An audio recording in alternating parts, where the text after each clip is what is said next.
乌克兰的未来在哪里？美西方国家给他画饼，还让他跳进了火坑。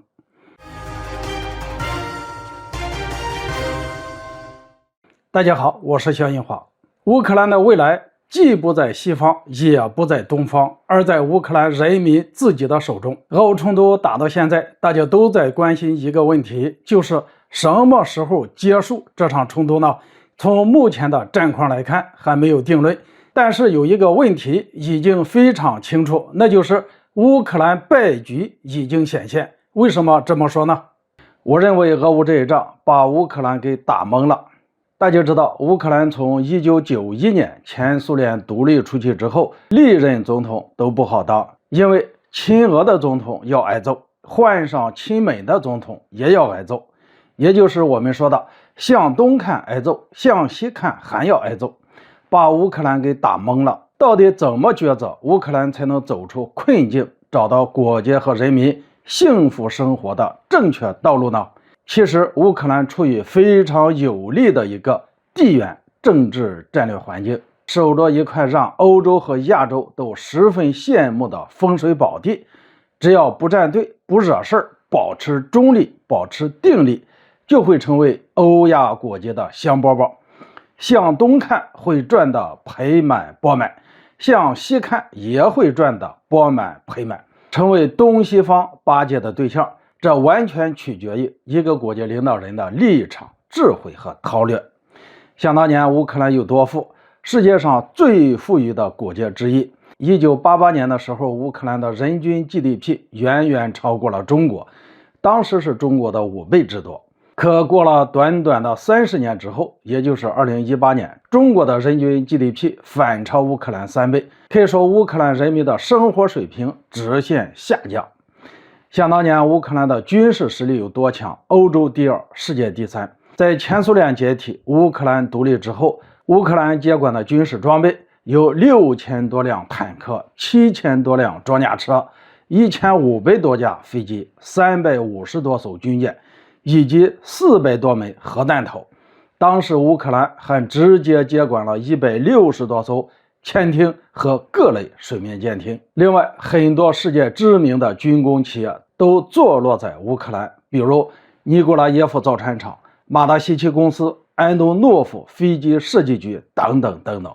其余还有近3600多家涉及军工生产的企业，这些无疑都是乌克兰最大的军事资本。有了这么多丰厚的家底，乌克兰哪怕只做军火生意，从世界各地送钱上门的国家都会排着队来找。这样一种盛况能不富得流油吗？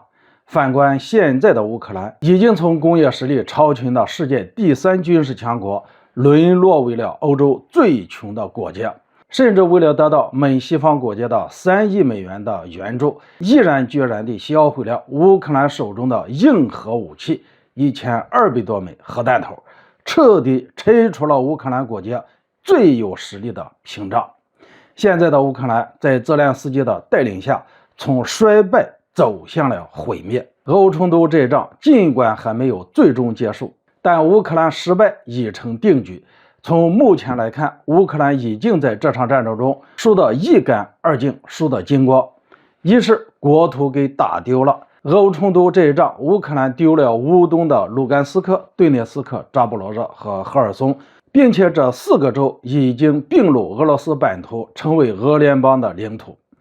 二是人打跑了，乌克兰现有人口4000多万人，通过这一仗，有1200多万人逃离家园躲避战乱，有1000多万人已经成为俄罗斯公民，还有1000多万人老弱病残幼，结果只剩下不到1000万人，人是越打越少。三是国家给打烂了，战场在哪里，毁灭就在哪里。整个乌克兰都成为了这次俄乌冲突的战场，俄军几乎摧毁了俄罗斯所有的能源、水电、油气等等基础设施，以及城市建筑等等，有些城市被战火夷为平地。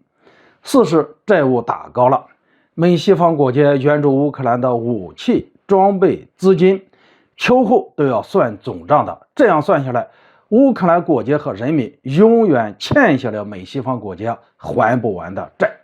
乌克兰几代人都将负债过日子，乌克兰往后只能看美西方的脸色活着。寄人篱下的这种日子，乌克兰将长期难以摆脱。所以从以上分析来看，乌克兰已经输掉了这场战争，泽连斯基将成为乌克兰人民的罪人，将成为千夫所指的历史罪人。造成这种结局的原因就是乌克兰轻信了美西方国家的民主美梦。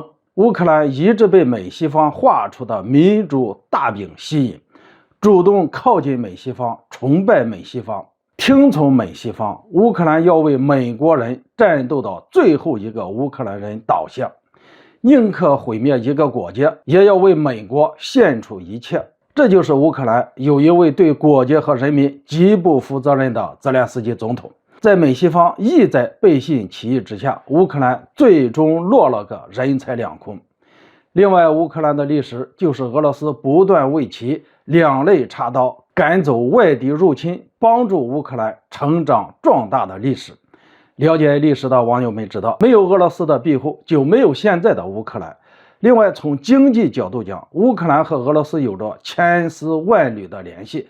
离开了俄罗斯，乌克兰经济难以走出困境。俗话说，远亲不如近邻。总结一句话，乌克兰失败的教训是轻信了美西方，伤害了俄联邦。